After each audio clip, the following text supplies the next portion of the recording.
Practice makes a man perfect. पर video editors का क्या? तुम्हारे लिए भी यही सच है। चाहे तुम कितने भी ट्यूटोरियल्स देख लो, जब तक खुद प्रैक्टिस नहीं करोगे तुम्हारी स्किल्स इंप्रूव नहीं होंगी। Every great athlete, celebrity, content creator या फिर इवन वीडियो एडिटर घंटों प्रैक्टिस करते हैं जिससे स्क्रीन पर हमारा काम एफर्टलेस लगे। मैं पिछले 6 साल से कंटेंट क्रिएशन और फ्रीलांसिंग दोनों कर रहा हूँ। हाँ, ये साथ में मैनेज करना थोड़ा डिफिकल्ट है, लेकिन विद राइट प्रैक्टिस रूटीन आप बहुत कम समय में बहुत अच्छी प्रैक्टिस कर सकते हैं, जिससे इवेंचुअली आपका ही टाइम बचेगा और आप ज्यादा पैसे कमा पाएंगे। आई नो आपके दिमाग में क्वेश्चंस होंगे, फुटेज कहाँ से लाएंगे, प्रैक्टिस वर्क फ्लो क्या होना चाहिए, या फिर अपना पर्सनलाइज्ड प्रैक्टिस रूटीन कैसे डिजाइन करेंगे। चिंता मत करो, I will answer every possible question in this video, starting with the first stage of practice, recreation.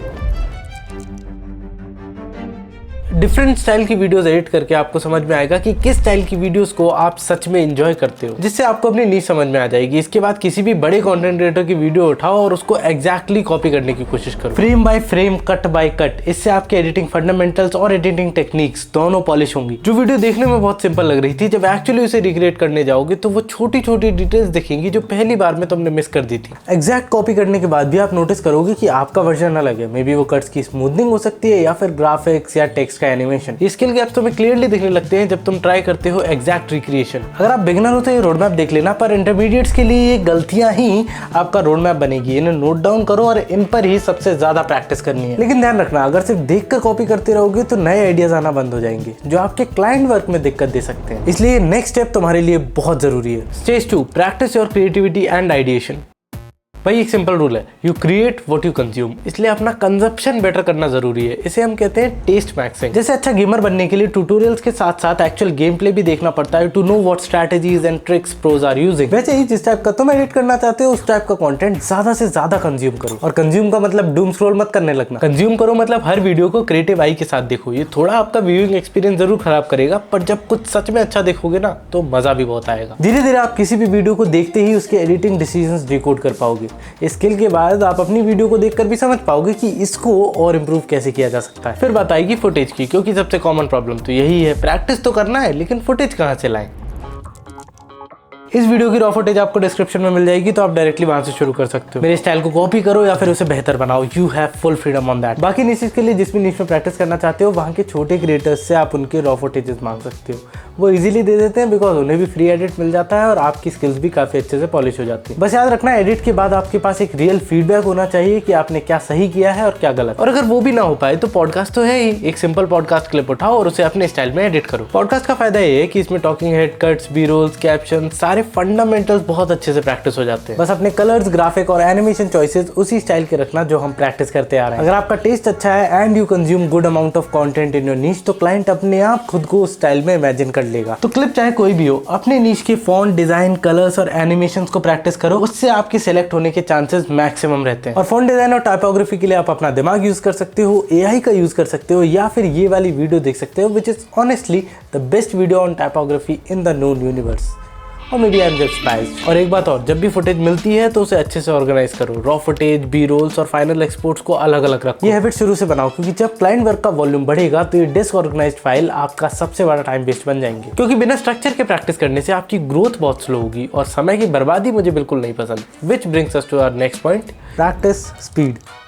देखो भाई, हमें टोटल 3 चीजें प्रैक्टिस करनी है, वर्किंग स्पीड, क्रिएटिविटी एंड सबसे इंपॉर्टेंट एफिशिएंसी। इन तीनों को अलग अलग से समझना जरूरी है, कोई एक भी खराब हुआ तो पूरा डिसबैलेंस हो जाएगा। फैंसी इफेक्ट्स और अच्छी डिजाइनिंग से वीडियो सुंदर तो बन जाती है, लेकिन बड़े प्रोजेक्ट्स पे काम करने के लिए आपको चाहिए स्पीड। यहाँ मैं प्योरली आपकी वर्क स्पीड की बात कर रहा हूँ। इंस्टाग्राम और यूट्यूब पे रेगुलरली पोस्ट करने के साथ साथ मैं क्लाइंट वर्क भी हैंडल करता हूँ। That means I work very fast. इस टॉपिक पे अपना एक अलग वीडियो बन सकता है, लेकिन अभी के लिए कुछ बेसिक्स हैं जो हर एडिटर को आने चाहिए। एडिटिंग में सबसे लंबी प्रोसेस होती है कट एंड अलाइन वाली। पूरी वीडियो को देखकर उसमें से बेस्ट टेक्स निकालने होते हैं, विच is honestly very time consuming. लेकिन इस पूरी प्रोसेस में एक बहुत कॉमन चीज है, audio wave form.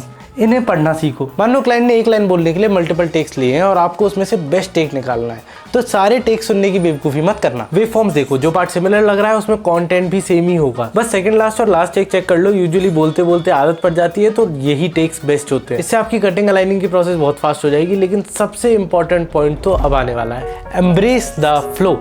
Do not think, doubt आया स्किप कर दो, आइडिया नहीं आया रेफरेंस ले लो। बस एडिट करते वक्त रुकना नहीं है। रुक रुक के काम करने से आपका फ्लो ब्रेक होता है और फ्लो वापस आने में जितना टाइम लगता है उतने में तो हम एक शॉर्ट एडिट कर सकते हैं। कीबोर्ड शॉर्टकट्स प्रैक्टिस करो। मेरे तो माउस में भी शॉर्टकट है। खुद सोचो, एक सिंपल क्लिप को नेक्स्ट करने के लिए हमें 3 स्टेप फॉलो करने पड़ते हैं।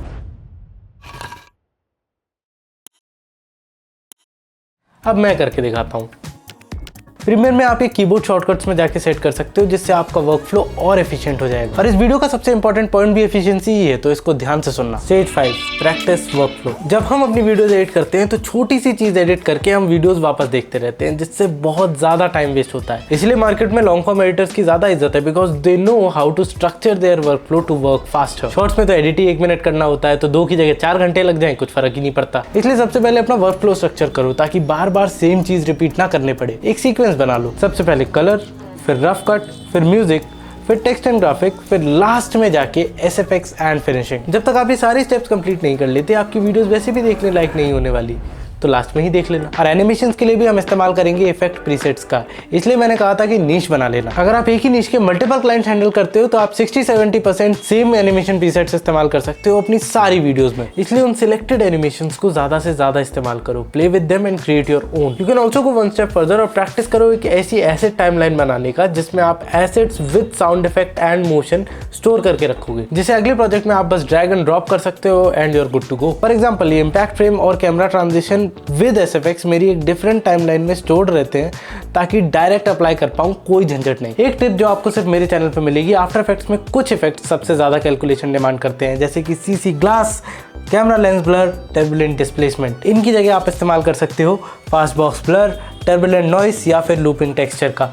ये आपके प्रोजेक्ट को थोड़ा लाइट रखेंगी, मतलब थोड़ा स्मूथ प्लेबैक होगा। आफ्टर इफेक्ट्स में जब भी कोई नया इफेक्ट इस्तेमाल करते हो, तो चेक कर लो कि वो CPU हैवी है या फिर GPU हैवी। एक बार ये क्लियर हो जाने के बाद अपने डिवाइस स्पेसिफिकेशंस के अकॉर्डिंग इफेक्ट इस्तेमाल करो। ये सब छोटी छोटी ऑप्टिमाइजिंग टेक्निक्स लगती हैं, लेकिन जब दिन में मल्टीपल वीडियोस एडिट करते हो, तो ये मिनट्स घंटे बन जाते हैं। बस याद रखना, प्रैक्टिस तभी काम करती है जब वो कंसिस्टेंट हो। एक दिन 5 घंटे प्रैक्टिस किया, अगले 10 दिन छुट्टी पर निकल जाओगे तो काम नहीं चलेगा। इससे अच्छा हर दिन 30-40 मिनट रेगुलरली प्रैक्टिस करो। 2 डे रूल फॉलो करो। एक दिन स्किप हो भी गया तो चलेगा, दूसरा नहीं। एक दिन स्किप हो गया तो भी चलेगा, दूसरा नहीं। मैं आज भी जब अपनी पुरानी वीडियोस देखता हूँ, आई फील कि इन्हें काफी बेटर बनाया जा सकता था, and this is the part of the process. जो वीडियो आपने 6 महीने पहले बनाई थी, अगर आज उसमें आपको फ्लॉज दिख रहे हैं, तो मतलब आपका प्रैक्टिस रूटीन बहुत अच्छा काम कर रहा है। To make your own practice routine, just follow this simple framework. सबसे पहले रिक्रिएशन करनी है, फिर आइडिएशन पे ध्यान देना है, फिर अपनी स्पीड डेवलप करनी है, और साथ ही साथ अपनी क्रिएटिविटी पर काम करना है, और लास्ट में अपने पूरे प्रोजेक्ट और वर्कफ्लो को एफिशिएंट बनाना है। बस सब्सक्राइब जरूर कर लेना, बिकॉज मैं वीडियो एडिटिंग की एक ऐसी प्लेलिस्ट बना रहा हूँ जिससे you can also reach the top 1% of editors. इसमें काफी सारे इंपॉर्टेंट टॉपिक्स ऑलरेडी कवर कर चुके हैं, and I don't want you to miss the next one. तो वीडियो लाइक भी कर देना, शायद मैं भी टॉप 1% क्रिएटर्स में आ जाऊँ। Maybe I'm thinking too much. Thanks for watching everyone. I'll meet you in the next one soon. Bye bye.